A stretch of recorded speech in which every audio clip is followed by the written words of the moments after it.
Muy buenas con todos. El día de hoy vamos a analizar lo que es el diálogo del Parménides. Se considera, es un diálogo platónico.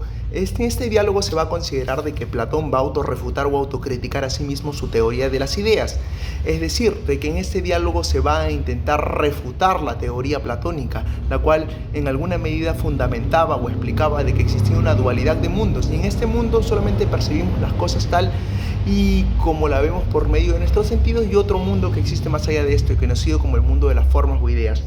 Para ello vamos a tomar en cuenta lo que es los personajes que se van a mencionar en este libro y las posturas o doctrinas que se van a defender. Por un lado vamos a tener a Sócrates en el diálogo del Parménides defendiendo las teorías platónicas, y por otro lado vamos a tener a Parménides y Zenón de Elea, uno de sus discípulos. Sócrates va a debatir, por lo tanto, versus o contra Parménides y Zenón. Ambos van a plantear diferentes perspectivas. Por un lado tenemos a Sócrates, que va a defender la teoría de las ideas de Platón, y por otro lado tenemos a Parménides, junto con su discípulo o allegado llamado Zenón, el cual van a defender la teoría del ser, es decir, de lo uno. Ahorita voy a explicar qué es estas cuestiones ontológicas. El diálogo es muy abstracto y por lo general va a plantear cuestiones que se deben de tener en cuenta conocimientos previos, pero para ello voy a hacer un pequeño análisis o introducción de la teoría platónica y de la teoría de Parménides para que se pueda comprender con mayor claridad y distinción este diálogo. Primero, debemos de tener en cuenta qué es lo que plantea Platón. Para ello vamos a poner una especie de ejemplos y de manera didáctica, ya que la claridad es la cortesía del filósofo, como decía un filósofo español llamado Ortega y Gasset. Pero bueno, por un lado vamos a tener las teorías de Parménides y por otro lado vamos a tener las teorías de Platón. Por un lado Parménides y Zenón y por otro lado Sócrates. Sócrates va a debatir contra Parménides y Zenón. Ahora, ¿qué es lo que plantea Platón, que va a ser defendido por Sócrates en el diálogo? En el diálogo se va a representar un montón de personajes: Pitodoro, Antifonte, Glaucón, Céfalo, etcétera, etcétera. Pero como les dije, los personajes más importantes van a ser tres: Sócrates, que va a defender las teorías de su maestro Platón, y por otro lado vamos a tener a Zenón y a Parménides. Ahora, ya que tenemos esto en claro, vamos a presentar una pequeña introducción de la teoría de las ideas de Platón. ¿En qué consiste esta teoría de las ideas? Platón va a fundamentar de que en alguna medida los objetos o entes de la realidad que vemos por medio de nuestros sentidos, en alguna medida todo esto es falso y aparente, y que lo que realmente existe es un mundo más allá de este, que Platón lo va a denominar el mundo inteligible o mundo suprasensible, o también llamando mundo de las ideas. ¿Por qué? Porque en este mundo existen cosas en sí mismas y por sí mismas, es decir, cosas o entes independientemente de que yo los piense, existen en este mundo. Es decir, de que lo real para Platón van a ser estas formas, prototipos, arquetipos o ideas que existen independientemente de que yo las piense. Y estas formas se van a caracterizar por ser perfectas, eternas e inmutables. Ahora, ¿qué es esto? Lo vamos a poner con un ejemplo para que se entienda. Imaginemos de que acá yo veo un plumón en la realidad. Veo 1, 2, 3 plumones en la realidad y muchos plumones, es decir, veo multiplicidad de cosas. Pero tiene que existir un plumón, una unidad de plumón en sí misma y por sí misma en otro mundo. Esta unidad de plumón que sea eterna, perfecta, inmutable, y que las cosas de este mundo simplemente participen de esa unidad de plumón. Es decir, de que las multiplicidades de este mundo participen de esa forma, prototipo, arquetipo o idea de plumón en sí mismo y por sí mismo, que existe de manera independiente en ese mundo llamado mundo de las ideas, y que las cosas o multiplicidades de este mundo participan de esa idea de plumón perfecta, eterna, inmutable, y que las cosas de este mundo simplemente son perecederas, temporales, fugaces. ¿Por qué? Porque este plumón en algún momento se va a acabar, en algún momento va a envejecer, se va a degradar, etcétera, etcétera. Lo mismo, por ejemplo, con este libro del Parménides. Este libro se va a envejecer, sus hojas se van a ensuciar. Es más, yo lo tengo forrado y miren, ya en alguna medida se ensució. Por ejemplo, las hojas se pueden polillar, etcétera, etcétera. Pero así como tengo un libro, tiene que haber una idea, forma, prototipo o arquetipo de libro que sea eterno, perfecto, inmutable. Es decir, una unidad de libro en la cual todos los libros de la realidad participen de esta unidad. Y a ese mundo en el cual existen las cosas en sí mismas, Platón lo va a denominar mundo de las ideas. Por ejemplo, así como hay una idea de libro, hay una idea de plumón en sí mismo en este mundo eterno, perfecto, inmutable, hay una idea para cada una de las cosas. Por ejemplo, con respecto cuando yo practique un acto de justicia. Por ejemplo, de repente este plumón no es mío, voy a practicar un acto de honradez. Por ejemplo, este plumón no es mío, me lo han prestado, o me lo encontré este plumón, se lo devuelvo a su dueño. Estoy siendo honrado. Pero existe una idea de honradez en sí misma en este mundo. Yo estoy practicando la honradez, pero eso no significa que sea la honradez. Aquello que significa que sea la honradez es aquello que existe en sí mismo y por sí mismo en un mundo más allá de este, que Platón lo va a denominar el mundo de las formas o ideas. Por un lado tenemos eso, la teoría platónica. Ahora vamos a fundamentar lo que es la teoría de Parménides. Miren, como hemos planteado con respecto a Platón, para Platón la unidad es la forma, arquetipo, prototipo o esencia de sí mismo que existe, por ejemplo, de plumón. Independientemente de que yo la piense y que se va a caracterizar por ser perfecta, eterna, inmutable y que existe fuera de este mundo, más allá de este, un mundo inteligible, y en este mundo inteligible las cosas van a ser captadas con la razón, con la mente, con el alma. En cambio, en este mundo las cosas que vemos simplemente son captadas por medio de los sentidos, es decir, por la sensibilidad, por lo empírico, si lo quieres poner de otra forma, ya que captamos todo por medio de la experiencia y los sentidos. Y por ello, Platón va a decir de que las cosas que vemos en el mundo simplemente podemos obtener, no tenemos un conocimiento de ellas, sino simplemente una opinión. En cambio, el conocimiento sí se va a encontrar en este mundo de las ideas. ¿Por qué? Porque en este mundo vamos a conocer por medio de la razón y el alma las cosas tal y como son en sí mismas. Pero ahora vamos con Parménides. Eso ya tenemos ahí a Platón, que las ideas de Platón van a ser fundamentadas por Sócrates en el diálogo. Y posteriormente vamos a tener a un tal Parménides. Parménides de Elea, con su discípulo Zenón, va a plantear esto. Yo sé que tú sabes mucha geometría, muchas matemáticas, y mira, lo vamos a poner de una manera sencilla, lo que te voy a explicar en este instante. Recordemos de que Parménides, por lo general, para él, el principio de todo, lo único que existe es el ser, es decir, lo uno. Para Parménides, lo único que existe es aquello que él va a denominar lo que es el ser. Con esto voy a establecer algo llamado el principio de identidad Parménides. El ser es y el no ser no es, con su famosa frase. Ya que lo único que es, lo único que está, lo único que existe, lo único que tenemos en alguna medida certeza de existencia es el ser, es decir, lo uno. Para Parménides, en alguna medida, todo lo que vemos en la realidad es una distorsión de nuestros sentidos. Lo voy a explicar de manera sencilla. Si algo o alguien te engaña, ¿tú volverías a confiar en ello? No, ¿verdad? Por lógica. Pero ahora, si yo te digo de que los sentidos nos ofrecen una imagen errónea del mundo, o los sentidos muchas veces nos ofrecen una imagen distorsionada de la realidad, ¿volverías a confiar en ellos como sujeto racional, ya que los griegos por lo general son muy racionales? No, obviamente. Es por ello que Parménides decía, mis sentidos muchas veces me engañan, por lo tanto yo no puedo volver a confiar en ellos. Ejemplo, yo agarro y veo de que este plumón es verde, pero un daltónico no vería que esto es verde, vería de que de repente este es de otro color, amarillo, celeste. ¿Por qué? Porque una persona daltónica no puede percibir los colores rojo ni verde. Otro ejemplo para que se entienda, yo por ejemplo estoy pasando por un lugar y quiero escuchar una música que me gusta, pero me acerco y no es la música que creía, mis sentidos me engañaron. Otro ejemplo, imaginemos de que yo estoy pasando por la calle y alguien grita mi nombre y yo volteo, y no, en realidad estaba llamando a su hijo pequeño que se llama igual que yo. Entonces mis sentidos me engañaron, y por lógica, si algo o alguien me engaña, ¿volvería a confiar en ello o en eso? No. Es por eso que Parménides no confía en sus sentidos, sino más bien va a confiar en su razón, en su capacidad racional. Es por ello que va a plantear de que mis sentidos me dicen que existen muchas cosas, multiplicidades en el mundo, hay muchas cosas, pero por lo tanto, si mis sentidos me engañan, ¿qué es lo que yo voy a confiar en mi razón? Si mis sentidos me dicen que hay muchas cosas, multiplicidades, todo lo contrario, yo voy a, por medio de mi razón, llegar a la conclusión de que solo hay una sola cosa, es decir, lo uno, el ser. Para Parménides, el ser es aquello que, en alguna medida, existe de manera eterna, perfecta e inmutable, es decir, que siempre existió, no tiene principio ni fin, es algo eterno, y que todo lo que conocemos en la realidad, es decir, la naturaleza o la física, se origina a partir del ser. Es decir, de que todos los aspectos que existen en la realidad son simplemente una extensión del ser.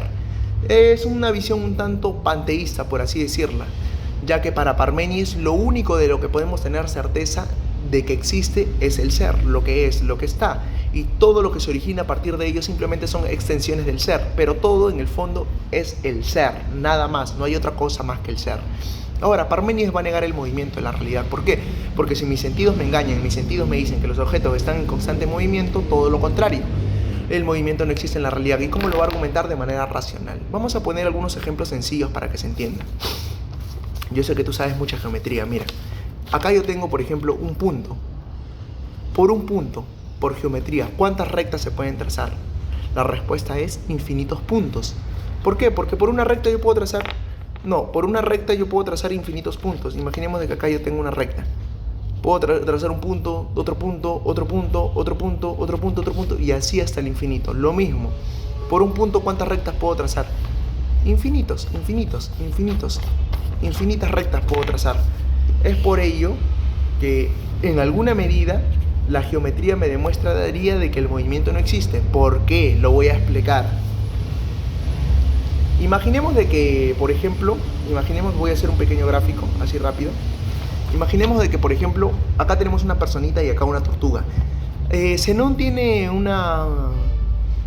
fragmento en el cual va a explicar algo llamado la aporía de Aquiles y la tortuga. Por aquí tenemos a Aquiles, el hombre más rápido de Grecia, y aquí tenemos una tortuga. ¿Y qué es lo que va a hacer? Aquiles, como es tan rápido, va a dejar avanzar a la tortuga. Va a dejar avanzar a la tortuga 5 metros. Y Aquiles va a querer alcanzar a la tortuga. Pero el problema es que Aquiles nunca alcanza a la tortuga. ¿Pero por qué? Si la tortuga ha avanzado 5 metros y la carrera es de 10 metros, y Aquiles va en 0 metros y deja avanzar a la tortuga a la mitad de distancia, 5 metros, ¿por qué Aquiles nunca alcanza a la tortuga? Porque, como dijimos antes, de manera racional, por una recta, ¿cuántos puntos se pueden trazar? Infinitos puntos. Por lo tanto, si se pueden trazar infinitos puntos, Aquiles tiene que recorrer infinitos puntos para poder alcanzar la tortuga. Por lo tanto, nunca alcanza la tortuga. ¿Se dan cuenta? La explicación es racional. Racional. O sea, en la realidad no pasa esto, pero racionalmente, si lo vemos desde el punto de vista de la geometría, nunca alcanza la tortuga porque tiene que pasar infinitos puntos. Y así es como en alguna medida Parménides niega el movimiento junto con Zenón. En el diálogo se va a plantear 4 problemas. El primer problema es el problema de la unidad y la multiplicidad. El segundo problema es el problema de lo ridículo. El tercer problema que se va a plantear en el diálogo de Parménides es el problema de la relación de la participación de las cosas. Y el cuarto problema que se va a plantear para poder finalizar esto es el problema de la infinitud. Ahora, como les dije de un principio, en el diálogo se va a mencionar diversos distintos personajes: Céfalo, Pitodoro, Glaucón, etcétera, etcétera, Antifonte y demás. Pero los personajes más importantes van a ser 3: Sócrates, Parménides y Zenón. Sócrates va a debatir, va a refutar a los argumentos de Parménides y Zenón. Se dice que por lo general Zenón tenía 40 años y Parménides rondaba entre los 60 años. Y por otra parte tenemos a Sócrates, que se menciona que era un Sócrates muy joven, de más o menos 20 años de edad. Todo esto ocurrió más o menos en el siglo V a.C., siglo VI a.C.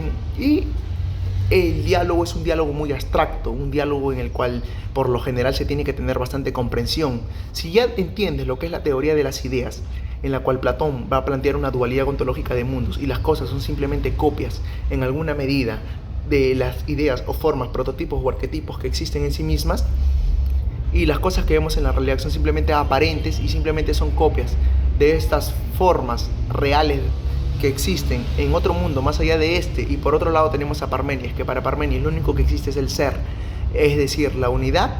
Vas a entender completamente lo que voy a explicar ahora. El primer problema que vamos a plantear es el problema de la unidad y la multiplicidad. Para ello, en alguna medida, se va a plantear esto. Voy a comentar algunos fragmentos y los voy a citar. A ver, recordemos de que, por ejemplo, recordemos este aspecto, de que por un lado, la unidad para Platón es la idea o forma en sí misma. Como les dije en un principio, yo puedo ver muchos plumones, pero existe una unidad de plumón en sí misma en la cual estos plumones que vemos tienen que participar en alguna medida de esa unidad perfecta, eterna e inmutable de plumón, ya que estos plumones al momento de participar, eso es lo que les garantiza su existencia, que es perecedera, que es mutable, que en algún momento se va a acabar, es temporal y fugaz. Pero por otra parte existe la unidad de plumón en sí misma y que es independientemente de que yo la piense, que es perfecta, eterna e inmutable. Esto vendría a ser el problema de la unidad y multiplicidad. Para Platón existe la multiplicidad, ya que existen muchos entes en la realidad y la unidad forma en sí misma. Y para Parménides solamente existe la unidad, es decir, lo uno. ¿Y qué es lo uno? El ser, lo que es, lo que está. Ahora, vamos a plantear con respecto a ello la pregunta que le va a plantear en alguna medida Zenón a Sócrates. Y Sócrates le va a responder con un argumento a Zenón con respecto a la unidad y a la multiplicidad. ¿Por qué es que no cree esto? Miren, voy a citar. Dice aquí: ¿qué quieres decir con esto, Zenón? Que si las cosas son múltiples y las mismas cosas deben ser, entonces, tanto semejantes como desemejantes, pero que eso es, por cierto, imposible, porque ni los desemejantes pueden ser semejantes, ni los semejantes ser desemejantes. ¿No es esto lo que quieres decir? ¿Qué está planteando en alguna medida con este fragmento? Se está planteando el problema de la unidad y la multiplicidad, mientras que Platón va a entender la unidad como aquella forma que existe en sí misma y la multiplicidad, las cosas que existen en este mundo sensible o aparente. Para Parménides solamente existe lo que es en alguna medida el ser, es lo uno. Y para ello Sócrates va a intentar argumentar entre lo semejante y lo desemejante. ¿Es posible que lo semejante sea desemejante y lo desemejante sea semejante, o existan cosas que sean tanto semejantes como desemejantes? En alguna medida el diálogo es como una especie de trabalenguas, pareciera, pero pongámoslo de manera sencilla. ¿Qué es la semejanza y la desemejanza para Platón? Mientras que para Parménides la semejanza y la desemejanza no existen, ya que solamente existe lo uno, que no tiene características más que eterna, perfecta e inmutable. Para Parménides, para Sócrates, lo semejante y lo desemejante tiene que ver más con cuestiones ontológicas. ¿Por qué? Porque algo es semejante en tanto participa de la unidad, y algo es semejante en tanto comparación con sus características, accidentes o atributos con respecto a las multiplicidades o entes de la realidad. Ejemplo para que se me entienda esto que estoy hablando. Algo es semejante en tanto participa de una forma para Platón, y algo es desemejante en sus cualidades, características o accidentes. Ejemplo, yo tengo la idea de plumón, este plumón de acá, tengo este plumón. Este plumón es semejante en tanto participa en la idea, forma, unidad, arquetipo o prototipo de plumón en sí mismo que existe en el mundo de las ideas más allá de este, según Platón. Y es desemejante en tanto que es diferente a los otros plumones. Este plumón, por ejemplo, es negro, este es morado y este es verde. Es desemejante en tanto que este plumón es más grueso y este es más delgado. Es desemejante, es decir, en sus características físicas. Otro ejemplo para que se me entienda. Por ejemplo, podemos poner el ejemplo de lo bello. Yo, por ejemplo, puedo ver una chica bella, puedo ver un cuadro de arte bello. Y ahora, ¿en qué se parece un cuadro de arte y una chica bella y un cuadro de arte bello? En que ambos son bellos, pero ambos no son la belleza. Simplemente ambos están participando de la idea, de la forma, prototipo, arquetipo de belleza en sí misma y por sí misma que existe en un mundo más allá de este. Es decir, de que la chica bella, esta persona bella y el objeto bello, el cuadro de arte que estoy viendo de manera hipotética, no son la belleza. Pongamos otro ejemplo. Son semejantes en tanto participan de la idea de belleza, tanto la chica como el cuadro de arte, y son desemejantes en sus características. El cuadro de arte no se parece a la chica, el cuadro de arte tiene que ver más que todo con sus proporciones o dimensiones, y la chica tiene que ver de repente más con prototipos, gustos o apreciaciones subjetivas que yo tenga que ver, que dependen de mí. Ahora, otro ejemplo para que se entienda con respecto a la semejanza y la desemejanza. Tenemos el ejemplo de los números. Por ejemplo, los números pares e impares. Los números del 1 hasta el infinito. Estos números son semejantes en tanto participan de la unidad, es decir, son semejantes en tanto son números naturales y enteros, y son desemejantes en que, por ejemplo, los números pares son divisibles, es decir, se les puede sacar mitad, y a los números impares no se les puede sacar mitad. Ahora tú me dirás, sí se le puede sacar mitad, la mitad de 3 es 1,5, sí, pero los griegos no conocían la cuestión de números decimales. Es por ello que yo me estoy basando en el diálogo entre un siglo V, siglo VI a.C. Recordemos, los números con respecto a los números son semejantes en tanto son números naturales y números enteros y participan de la unidad de número, y son desemejantes en sus características, por ejemplo, con respecto a los números pares, que son divisibles y se les puede sacar mitad. Ahora, otro ejemplo podríamos poner con respecto al ejemplo de triángulo equilátero. Por ejemplo, el triángulo equilátero, en alguna medida, es semejante en tanto va a participar de la idea de triángulo, de la forma de triángulo en sí, y es desemejante en tanto sus proporciones o dimensiones, ya que un triángulo equilátero no es lo mismo que un triángulo escaleno, etcétera, etcétera. Ahora, pongamos por ejemplo con respecto a la idea de bien. Recordemos de que para Platón la idea de bien es lo más alto, lo más elevado que existe. De todas las formas de la idea de belleza, la idea de justicia, de honradez, lo más alto, lo más elevado es la idea de bien para Platón. Que en el diálogo, por ejemplo, del mito de la caverna, en la República, en el capítulo 7, lo va a representar la idea de bien como el sol. Ahora, ¿cómo sería con la idea de bien? La idea de bien es semejante en tanto es una forma o idea, al igual que la forma de justicia, que la forma de belleza, y es de semejante en tanto es diferente de la forma de belleza y en la forma de justicia. Y así, algo es semejante en tanto participa de la unidad, y algo es de semejante en tanto sus características físicas, sus cualidades o sus accidentes. Ahora, planteemos otro problema que se dice en el Parménides. El siguiente problema que vamos a ver es el problema de lo ridículo. ¿Por qué? Porque Sócrates está debatiendo con Parménides. Algo más que les quería comentar. En el diálogo se comenta, por ejemplo, de que Sócrates le dice a Parménides: Parménides, mientras tú por lo general afirmas simplemente la unidad y tu discípulo Zenón en el fondo da argumentos en sus diálogos para negar la multiplicidad en sus textos, en el fondo prácticamente quieres dar a conocer de que estás diciendo cosas diferentes, pero en el fondo prácticamente estás dando a conocer lo mismo, porque mientras tú, Parménides, en tu poema del ser, ya que Parménides tiene un poema que se llama el poema del ser, en el que intenta fundamentar o explicar qué es el ser y afirmar la unidad. Por otro lado, Zenón va a intentar negar el movimiento y negar la multiplicidad de las cosas, pero en el fondo tanto Parménides como Zenón están diciendo lo mismo. Y Parménides le dice: muy bien, te has dado cuenta de ello, Sócrates. Ahora, ya tenemos resuelto el problema de la unidad y multiplicidad. Ahora vamos con respecto al problema de lo ridículo. ¿Qué es este problema? Recordemos la teoría de las ideas, como ya la planteé. Las cosas participan en alguna medida de la idea, forma, prototipo o arquetipo. Este plumón, por ejemplo, participa de la idea de plumón en sí mismo, y esto es lo que le garantiza su existencia. Pero esto en alguna medida es aparente. Lo que realmente existe es aparente. ¿Por qué? Porque yo lo percibo con mis sentidos y mis sentidos me engañan. Lo que existe en sí mismo y por sí mismo es la idea, prototipo o arquetipo de plumón en un mundo más allá de esto. Y eso sí es real, y eso es captado con mi razón, con mi intelecto, con mi alma o con mi mente. Así lo va a denominar Platón. Ahora, vamos con el problema de lo ridículo. ¿Qué es esto?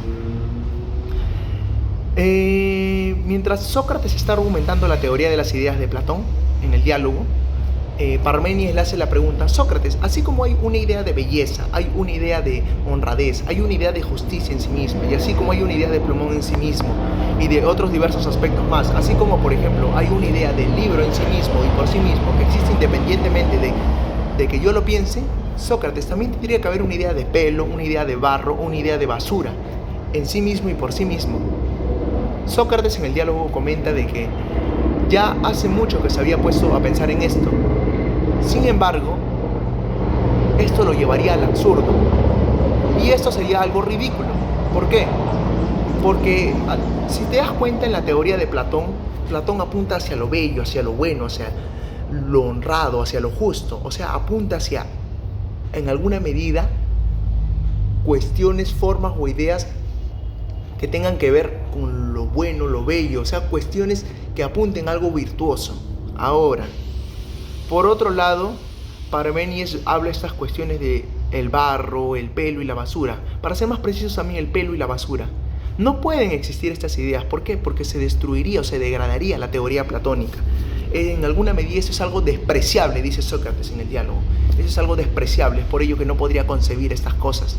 Sin embargo, Sócrates no le niega realidad ontológica, ya que para Sócrates va a decir en el diálogo de que estas cosas sí existen: el pelo, el barro y la basura, pero no tienen formas o ideas en sí mismas. Pero sin embargo deja un hueco argumentativo. ¿Por qué? Porque para ello, ¿qué está dando a entender Sócrates?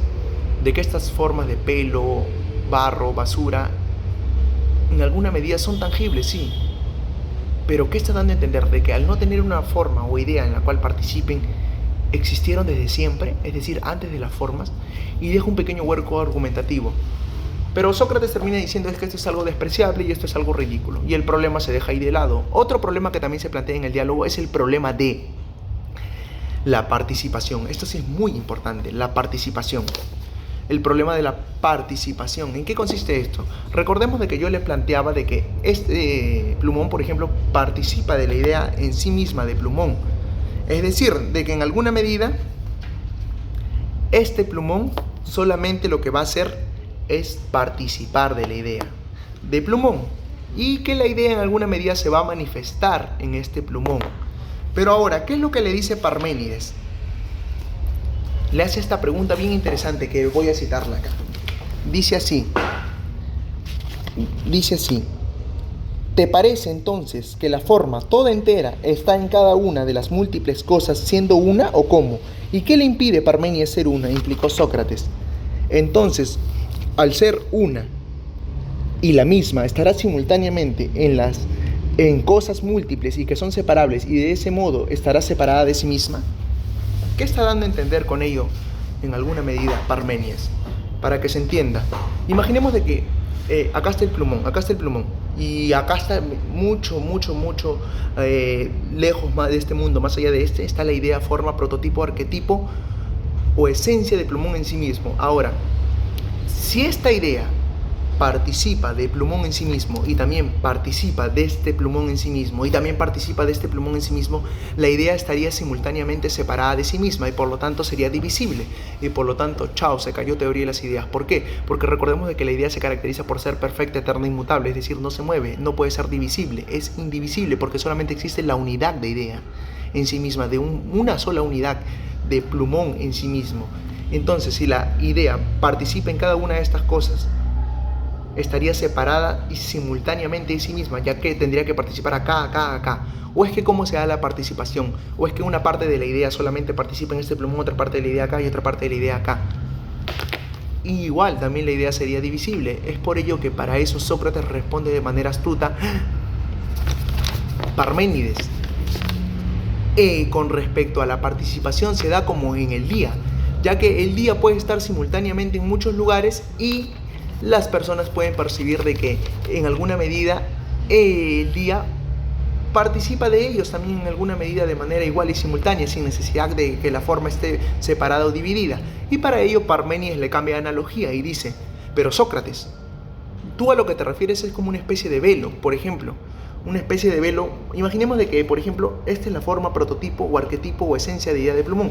Una especie de velo, una parte del plumón participaría de esta parte de acá, otra parte de esta parte de acá y otra parte de esta parte de acá. Es decir, de que en alguna medida la idea sería divisible, ya que cada plumón participaría de una forma, prototipo o arquetipo de idea, y la idea solamente estaría manifestada una parte acá, otra parte acá y otra parte acá. Y para ello Sócrates en alguna medida se queda un tanto sin palabras. ¿Y qué es lo que dice? Sócrates en este diálogo no manifiesta una respuesta, pero su respuesta la podemos encontrar en otro diálogo conocido como La República. En el capítulo 7 va a plantear algo llamado el mito de la caverna y va a plantear algo muy interesante, pero para ello analicemos un poco más el problema. ¿Qué está dando a entender Parménides con esto? De que la idea en sí misma participaría del plumón, o es que el plumón participa de la idea. Si la idea participaría de sí misma en esta y en cada una de las cosas, muy aparte del problema de la divisibilidad, de que la idea no podría dividirse porque si se dividiera sería múltiple y estaríamos destruyendo el concepto de unidad en Platón, muy aparte de ello también se estaría dando el concepto de unidireccionalidad y bidireccionalidad. ¿Por qué? Porque la idea necesita participar de la cosa. Es decir, de que la idea necesita participar la unidad, necesita participar de la multiplicidad para que exista. ¿O es que más bien las multiplicidades necesitan participar de la unidad? ¿Esta relación se da unidireccional o bidireccional? Y es así como Parménides pone en un aprieto a Sócrates. Sin embargo, en otro diálogo de Platón, como les dije, llamado La República, en el capítulo 7, Platón dice de que intenta dar una respuesta aproximada a este problema y dice de que la participación o la relación de participación se da de manera unidireccional. ¿Por qué? Porque es las cosas las que intentan imitar a la idea, es decir, de que la cosa imita, copia la idea y que lo que vemos en el mundo es simplemente una copia o una imitación de la forma original. Es una posible respuesta que se intenta dar en el diálogo. Ahora, otro aspecto que también se toca en el diálogo es el problema de la infinitud. ¿Cómo es esto? Recordemos de que yo les dije de que las cosas que yo veo en este mundo solamente son aparentes, es decir, que las puedo captar con mis sentidos. Sin embargo, las verdaderas cosas y las formas o ideas en sí mismas las puedo captar con mi razón, en ese otro mundo más allá de este, conocido como el mundo suprasensible, inteligible o mundo de las formas o ideas. Sócrates está debatiendo con Parménides y Parménides le dice: Sócrates, ¿tú crees en alguna medida de que existe una forma o unidad en sí misma? Porque tú ves cosas múltiples en este mundo y te parece que hay una forma de unidad en la cual tú puedes captarla con tu razón y tu mente. Y Sócrates le dice: efectivamente, Parménides, es por eso que yo creo de que en alguna medida existe una forma en sí misma en la cual puedan participar cada uno de estos objetos en este mundo más allá de este, llamado mundo inteligible, o mundo en el cual se encuentra la unidad de estos entes o multiplicidades. Pero Parménides le dice: pero Sócrates, ¿qué tal si tú en este instante pudieras estar captando con tu razón, con tu alma y con tu mente las formas o en sí mismas? ¿Qué creerías? ¿De que existiría una ultraforma en sí misma? Por ejemplo, con la forma de Plumón. Tú con tu mente estuvieras captando la forma, la esencia de Plumón en sí mismo. ¿Creerías que hay una ultraforma o esencia de Plumón en sí mismo? Y así una super ultraforma o esencia de Plumón de sí mismo, y así hasta el infinito. Por lo tanto, no existen dos mundos como tú planteas, Platón, sino existen más mundos del que tú crees. Y así intenta destruir la teoría ontológica de Platón. Y así se plantea otras diversidades más. Pero estos son los 4 problemas que toca Platón: el problema de la unidad y la multiplicidad en el diálogo, el problema de lo ridículo, el problema de la relación de la participación y el problema de la infinitud, de que puede que existan muchas más ideas, ultraideas y superideas en sí mismas. Si tienes algunas dudas con respecto a este tema, déjame en los comentarios. Y con respecto al diálogo del Parménides, es un diálogo muy abstracto y te recomendaría que para ello primero puedas tener unos conceptos previos con respecto a la teoría de Platón y de Parménides. Eso es todo.